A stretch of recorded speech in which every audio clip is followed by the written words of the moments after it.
Bienvenidos al nuevo comentario de la Hora Silenciosa 2021, donde líderes juveniles de todo el mundo estarán participando con nosotros.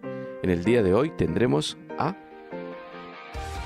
¿Cómo están? Les habla Daniel González desde Quito, Ecuador. Soy misionero aquí. Para mí es un privilegio poder compartir este tiempo de la hora silenciosa. Vamos a abrir la Biblia en el libro de los Hechos, capítulo 7, y vamos a leer del versículo 17 en adelante. Dice así la palabra de Dios. Pero cuando se acercaba el tiempo de la promesa que Dios había jurado a Abraham, el pueblo creció y se multiplicó en Egipto, hasta que se levantó en Egipto otro rey que no conocía a José. Este rey, usando de astucia con nuestro pueblo, maltrató a nuestros padres a fin de que expusiesen a la muerte a sus niños para que no se propagasen. En aquel mismo tiempo nació Moisés y fue agradable a Dios y fue criado 3 meses en casa de su padre, pero siendo expuesto a la muerte, la hija de Faraón le recogió y le crió como hijo suyo. Y fue enseñado a Moisés en toda la sabiduría de los egipcios, y era poderoso en sus palabras y obra. Cuando hubo cumplido la edad de 40 años, le vino al corazón el visitar a sus hermanos,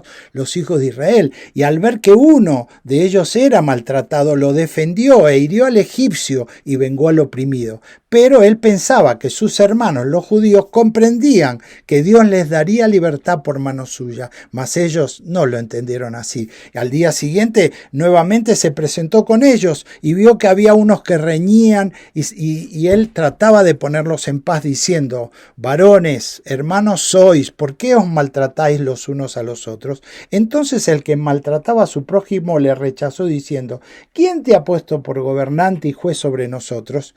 ¿Quieres tú matarme como mataste ayer al egipcio? Y al oír estas palabras Moisés huyó y vivió como extranjero en la tierra de Madián, donde engendró 2 hijos. Hasta ahí la palabra de Dios. ¿Saben qué? Este pasaje está insertado en la historia que nosotros encontramos allí a partir del versículo 1 de Hechos 17, donde está la historia de Esteban. Esto nos transporta a momentos muy críticos en la expansión del Evangelio.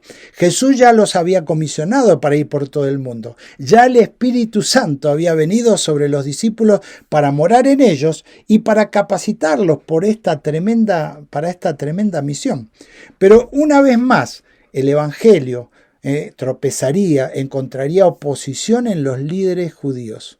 Como bien lo dice el apóstol Juan, a lo suyo vino, hablando del Señor Jesús, y los suyos no lo recibieron. Y aquí los mismos que crucificaron al Señor Jesús tomarán también la vida de este joven, el flamante diácono Esteban, aquel muchacho, según Hechos 6, verso 5, que era lleno de fe y lleno del Espíritu Santo. Aquí aparece una vez más este triste personaje Caifás, el sumo sacerdote, aquel que ahora le está interrogando. Y al igual que a nuestro Señor, se le acusará a Esteban y se lo condenará injustamente. ¿De qué fue acusado?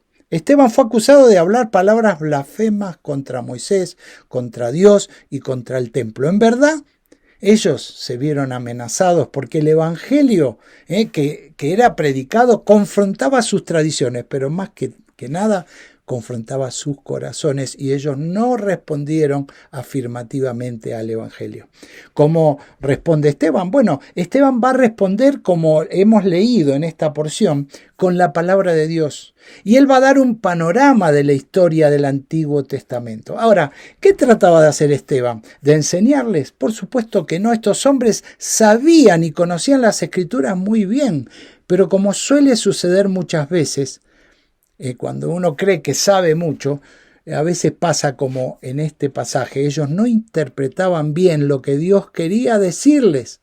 Así que Esteban les remarca por lo menos 2 verdades que yo quiero poner en claro en esta presentación. La primera verdad: Dios no está limitado a un lugar, hablando del templo, algo que el Señor Jesús lo dejó bien claro en aquel encuentro con la samaritana, como vemos en Juan capítulo 4. La samaritana aquel día le hace esa pregunta: ¿dónde debemos adorar? Ustedes los judíos adoran en Jerusalén, nosotros los samaritanos acá en este monte, el monte Gerizim. ¿Dónde?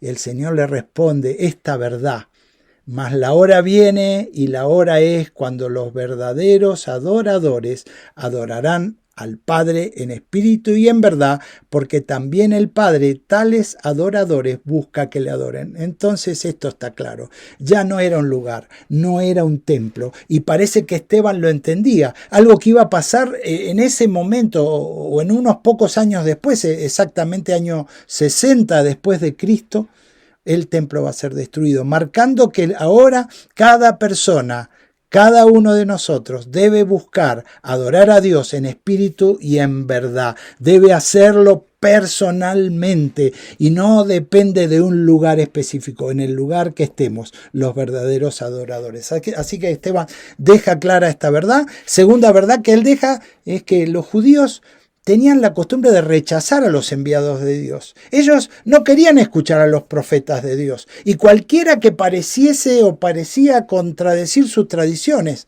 ¿Qué peligro es esto? ¿Qué peligro hay con un corazón obstinado, orgulloso? Debemos tener corazones dóciles, mansos, fáciles de guiar.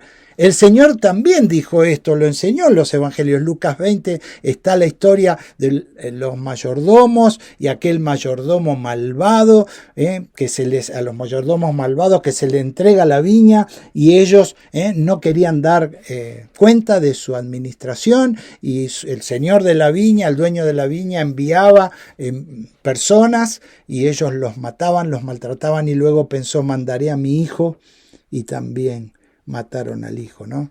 Pero saben que esto también nos trae a cuenta, a entender que somos solamente administradores y mayordomos de lo que hacemos para Dios, y que también daremos cuenta de nuestra labor. Así que debemos parar nuestra oreja y tener un corazón dócil, un oído fácil de escuchar cuando Dios nos diga algo, aun cuando a veces parece contradecir lo que nuestro corazón parece querer o desear. Debemos escuchar a Dios. Así que acallarán la voz de Esteban, de este varón lleno del Espíritu Santo.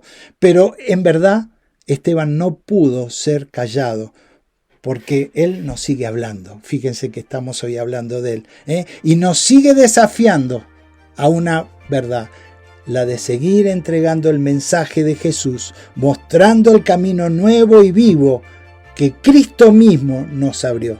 Así que gracias por su atención y Dios los bendiga. No se olviden que la hora silenciosa es personal y esta meditación no suplanta tu tiempo personal con Dios. Así que abre la Biblia y vuelve a masticar este pasaje y saca tu verdad para entender lo que Dios tiene. Que Dios te bendiga. Hasta pronto.